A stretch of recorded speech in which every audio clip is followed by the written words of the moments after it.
I'm just going to start now. What do we think of that? And I am starting. Hey, I haven't done one of these live drawing streams in a while, and I was going to do some drawing on a page of my comic and figured why not hook it up? So I am. And I'm going to be listening again to an episode of Suspense. This episode And now, entitled a tale well Heads You calculated Lose, to keep you in which I'm assuming is going to have something to do with suspense. actually losing a head, maybe We someone live getting in their an head age lopped off. of Don't know. wonders. We'll find What out was yesterday's while we listen impossibility and draw and I is ramble. today's miracle and tomorrow's fact. But I am drawing an episode So of my perhaps Bobbert our and story the today Monster isn't comic. just a story. We only say perhaps, but it might be worth asking yourself, is it just a story? Is it? In a moment, Act One of Heads You Lose, starring William Redfield as Steve Kimberly, and written especially for Suspense by Robert Arthur. The first portion of Suspense is brought to you by the makers of Alpine cigarettes. Brought to you by cigarettes. What's it like to smoke an Alpine? Oh, Well, it's like I thought many this was the fresh, show starting light-hearted and it's things you actually just a enjoy. commercial. It's like the splash of an oar on a quiet lake, like the sight of a flag rippling in the wind, the way the air suddenly cools during a summer rain. That's what it's like to smoke an Alpine. It's nothing at all like the sort of smoking you may be used to. Alpine gives you a fresh, high-spirited sort of smoke, a hearty, even exhilarating kind of taste. If this sounds good to you, try Alpine Filter Cigarettes. Yeah, hippie. There's something more to smoking with an Alpine cigarette. Not entirely sure how that sells cigarettes, but all right. It was a nice, chilly morning in October, and Rollo Collins and I were sitting in Rollo's office wondering where our next dollar was coming from. Rollo didn't look hungry since he weighs about 300 pounds and has the appearance of a dishonest cherub, but I knew he was.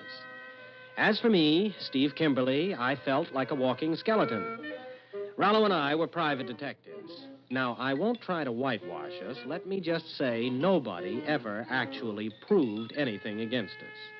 But we were, let's face it, a firm people came to in desperation with cases more reputable firms wouldn't handle. And when the intercom buzzed, Rollo and I jumped. Yes, madam. A gentleman by the name of Harrison Ward to see you, Mr. Collins. Mr. Ward? That's right, sir. He's an attorney.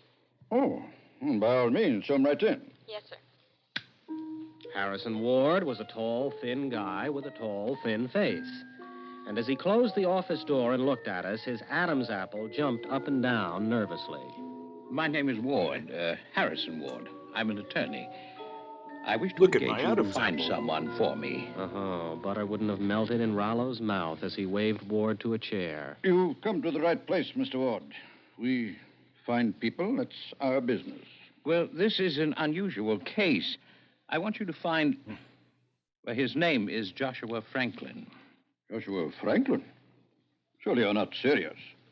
Joshua Franklin's disappearance is one of the great mysteries of the century. Isn't he the Wall Street financier who walked out of his office one day with $100,000 in cash? That's the man. Ah, and was never seen again? Precisely. Not the slightest clue to his fate has ever been discovered. I told you it was an unusual case. But, my dear Mr. Ward, according to my recollection, even when he vanished, Recollection. Joshua Franklin was a dying man. Yes. Yes, that's true. His body was riddled with disease. Doctors gave him 6 months at the outside. It was such a pity. As is That my brilliant financial recollection. mind, as keen as ever. The body that no miracle of science could keep going. In that case, Mr. Ward, no matter where he went, Joshua Franklin must have died at least 6 years ago. Oh, yes. Dozen specialists assure me he cannot possibly still be alive. And yet you wish us to find him?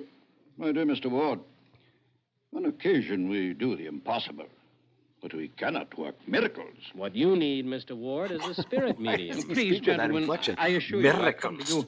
you in desperation. I know that Mr. Franklin must be dead, and yet Yes? Please go on. Yes?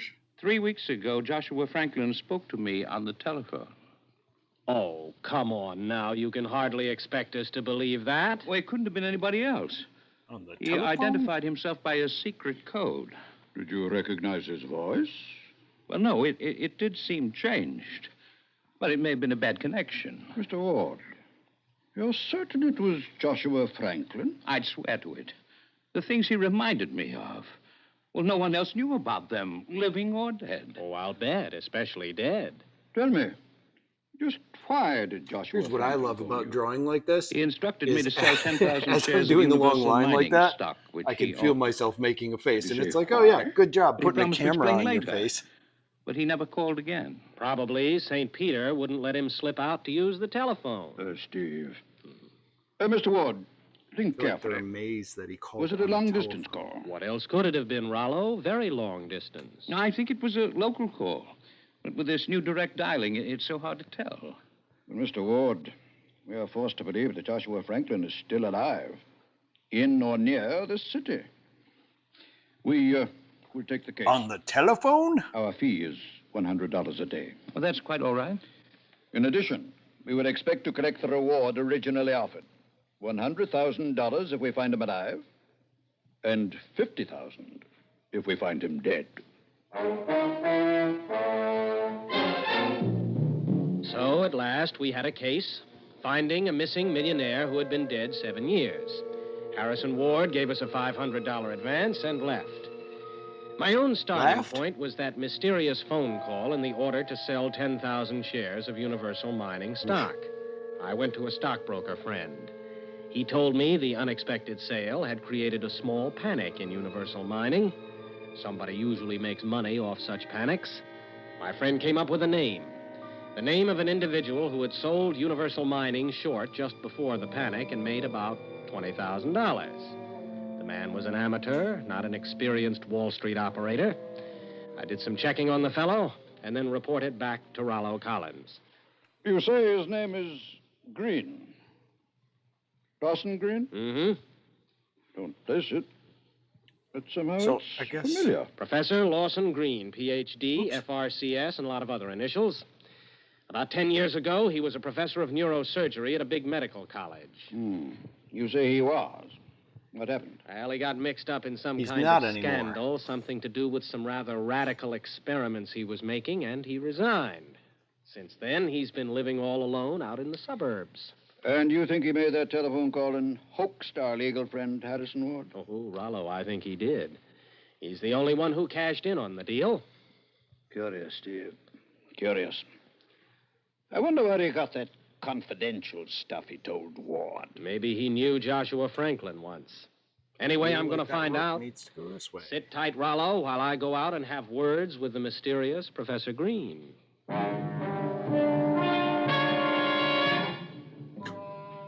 Professor Green's place turned out to be a big stone house set back in a grove of trees and surrounded by a heavy wire fence. Obviously, he liked solitude. I drove into the local village and asked some questions. It turned out the professor had bought the place 7 years before and put in a lot of curious machinery. With him, he'd had a white-haired man he called his brother. Only the brother had never been seen again. Don't you mean Yeah. never? And just seen 7 years earlier, again? Joshua Franklin had disappeared, too. A connection? Oh, I'd have bet my life on it. So, I telephoned Professor Green. Hello. What do you want? Is this Professor Green? Yes. Who are you? Why are you calling me? My name is Steve Kimberly. I'd like to talk to you about an old friend of yours, Joshua Franklin. About who? Whom is the correct usage, Professor? I don't know what you're talking about. Goodbye. Not so fast, Professor. I'm just a fellow who's interested in Joshua Franklin. I'm working alone, but if you insist, I can call in the cops. Police? Only, I hate crowds. Don't you? Oops. Very well. The way that went. Come out to my house. I'll see you.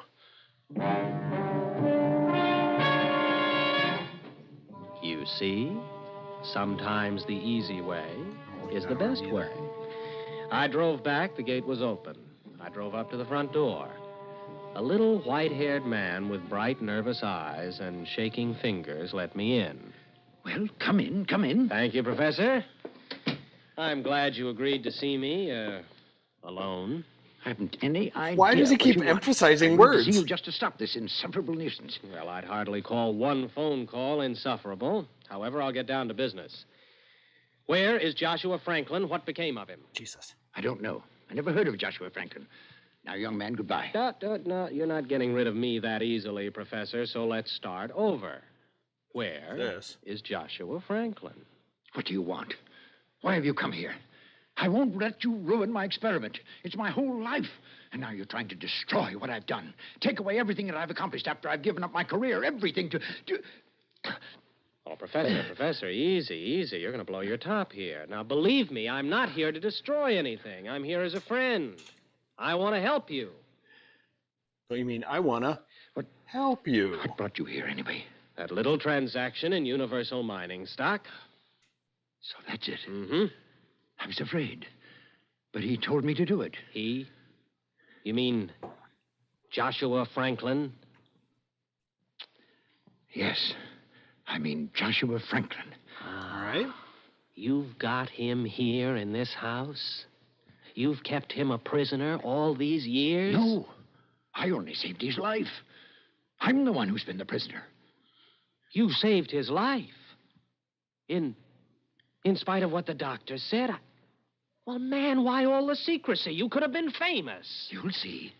Yes, I'll take you to Joshua Franklin himself. And then you'll understand. Ugh, I don't like that line either. The little professor led me down a long corridor to a heavy metal door. And Yeah, as we heavy went, metal. my Woo. brain was clicking like an adding machine. I was busy trying to figure out my next step when Green led me down a flight of stairs into a pitch-black room. There was some kind of pump going. Sound effects machine. Here we are. Joshua Franklin is in this room. Uh-huh. Well, turn on the light. No, not yet. I'll speak to him first. Now, don't be surprised if his voice is odd. Now he's emphasizing. Mr. Franklin, I'm here. How are you this morning? I'm tired. Tired beyond human endurance. I know. But I'm working on the problem. Soon you'll be a new man again. Don't bother to lie to me. I know the truth. You must be patient. It takes time and money. You'll never succeed, never. I was a fool ever to think you could. I should have died as nature intended. Finish me now and let me have peace. Please, you must be patient. I'll return later. Now rest. Now you can no longer hear us. I shall turn on the light. Hey, this is a laboratory. Nothing in here but apparatus. Where's Franklin? He's in here. He was speaking to us through this loudspeaker. Well, okay, then where is he? Over there, in the far corner. Oh, now quit kidding. All I see is that pump, a lot of glass tubing with some red liquid bubbling through it, and on top a black glass ball about 18 inches in diameter. To save Joshua Franklin, desperate measures were necessary. What do you mean? He's inside that glass ball. What? The pump keeps him alive. Inside that glass ball? Well, you couldn't get a man in that thing. Okay. You could just about get his... Oh, no. Exactly, Mr. Kimberly. His head. That warranted a music sting. I believed him. I had to believe him. We went back upstairs and talked. Green told me how he'd been experimenting with animals, gone too far, and got fired. Then how Joshua Franklin had come to him. You see, he had heard an exaggerated account of my experiments. He offered me $100,000 to give him a new body. Put his head on a new body? Exactly. I told him I couldn't do it. He insisted. He was dying and he was frantic. So, I agreed. Knowing all the time you couldn't? Not then, no. But I hoped that someday I could. So, we came here, and I performed the operation. I discarded the disease-ridden body. I placed the healthy head inside the glass, where it's kept alive by a circulating nutrient fluid. Oh, but the details don't matter. All these years, I've struggled in secret. Never mind. This is Afraid ridiculous that what if I'm the world saying. knew, I'd be called a monster and put in jail. And now it's all for nothing. Nothing. You found me out. You'll call the police. Now, Professor, take it easy. You've got it all wrong. I'm here to help you. Help me? How? Well, for one thing, I'm going to be your business manager. I don't understand. Now, look, you need assistance, a big laboratory. With those, you might succeed yet in learning how to join Franklin's head to another healthy body. Oh. Yes. Yes, I could. I'm sure of it. Oh, but it would take so much money. That's just it. That'll be my job. Now, downstairs in that lab, you have one of the smartest minds that ever operated on Wall Street. We'll use it to plot stock market operations that will net us millions. That universal mining deal was just penny ante stuff. Oh, but it won't work. He won't cooperate. That's all right. Let me argue with him. Maybe I'm more persuasive than you are. I'll talk to him now. Alone.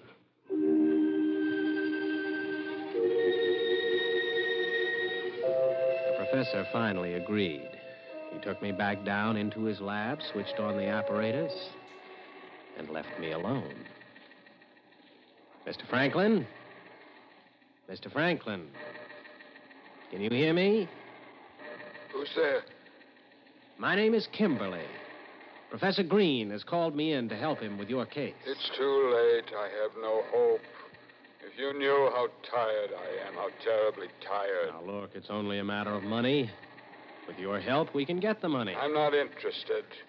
I refuse to help you. I tried to avoid my destiny, and I've been punished for it. But I've suffered enough. In the name of heaven, shut off the pump and let me go. Now, Mr. Franklin, Listen. I don't want to do... Are you interested in money? Well, sure I am. Isn't everybody? If you want money, I'll pay you $200,000. Does that interest you? It interests me a whole lot. What do I have to do for it? Just one thing. Shut off the pump. Shut off the pump? Let me find peace at last. If you knew how unendurable it is to spend your life in utter blackness, thinking, always thinking, please, Mr. Kimberly, tell me that you agree. Uh-huh. Well, why not? Shoot. I drew that too long. Now, maybe you've guessed I hadn't any intention of going through with the deal. But I let him talk, and this is how he explained it to me. His lawyer, Ward, had the key to a safe deposit box, but didn't know what was in it. We arranged I was to phone Ward, put the phone in front of the speaker, and that way Franklin could talk to him like he had before. So I did it. I set everything up for Joshua Franklin's living head in its glass ball to talk to Harrison Ward. Ward was puzzled, but he agreed to give me the key when I arrived, and I hung up fast. Here, Mr. Franklin. It's all set. Now keep your word. Shut off the pump. Well, sure, Mr. Franklin, sure. Just as soon as I get the money out of the deposit box. Promise to stop the pump. And I will, but I haven't got the money yet. As soon as I have it, I'll turn the pump off. Thank you. And after all these years, I'll be able to have peace. You're not lying to me. You swear you will stop the pump and let me go? Sure, Mr. Franklin, I swear it. But of course, I had my fingers crossed when I said it. Bollocks. Shut off that pump and do myself out of $1 million. Not Mrs. Kimberly's little boy, Steve. Only something happened I hadn't figured on. The door burst open and Professor Green rushed in. I've been listening, but I won't let you do it. I won't. No, Professor, listen to me. You're making a mistake. You can't see... stop the Wait, pump. he's been You can't listening let the whole Franklin time? die. Professor, listen. This is my whole life's work. I'll stop you. I'll kill you. He shot at me, and the shot went wild. I ducked and yelled at him. Professor, let me tell you something. I'll kill you, you hear? I'll kill you. Second shot went over my head and hit the glass ball which held all that remained alive of Joshua Franklin. I looked up, and for just a second, I saw the glass ball split open and fall towards me. Then the professor fired again.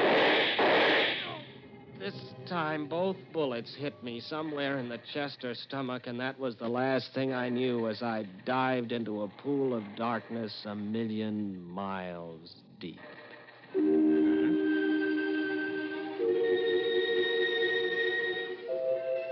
How long the darkness lasted, I don't know. A day, a week, a year.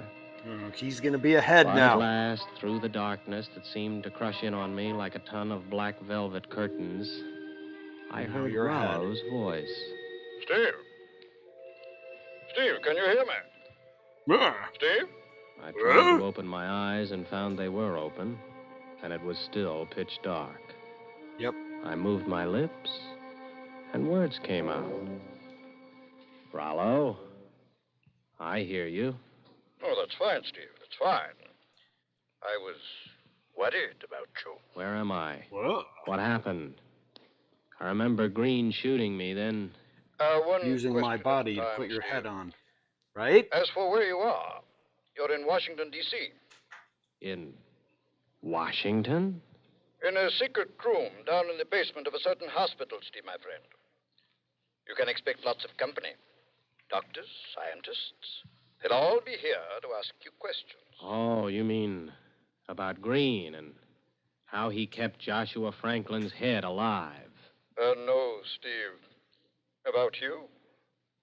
You see, officially, you're dead.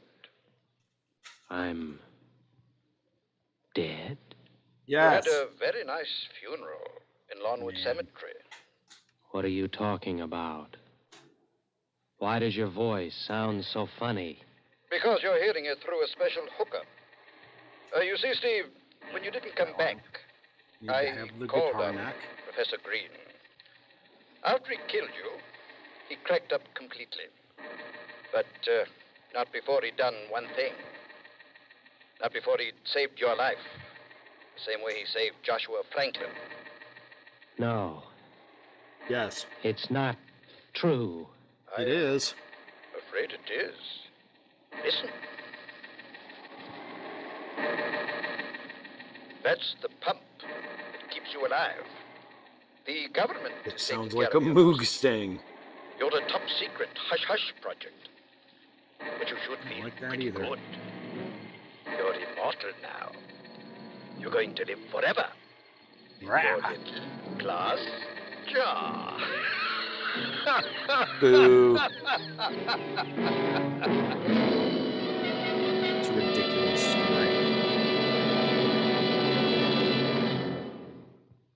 Suspense. Was it? You've been listening to Heads You God damn it. I Lose, can't get starring this right. William Redfield as Steve Kimberly, and written especially for Suspense by Robert Arthur.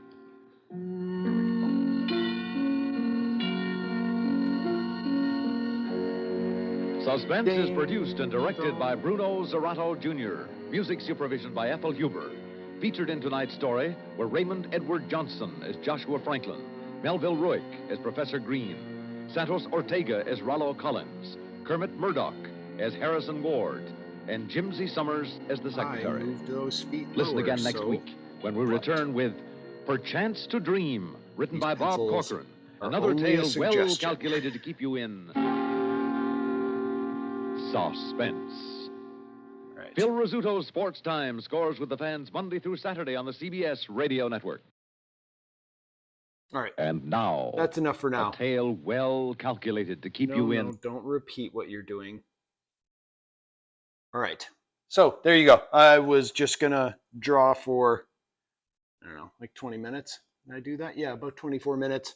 And that's all I was doing. I just wanted to try a live stream again. See if my setup still worked, which it seems like it does. So catch you next time.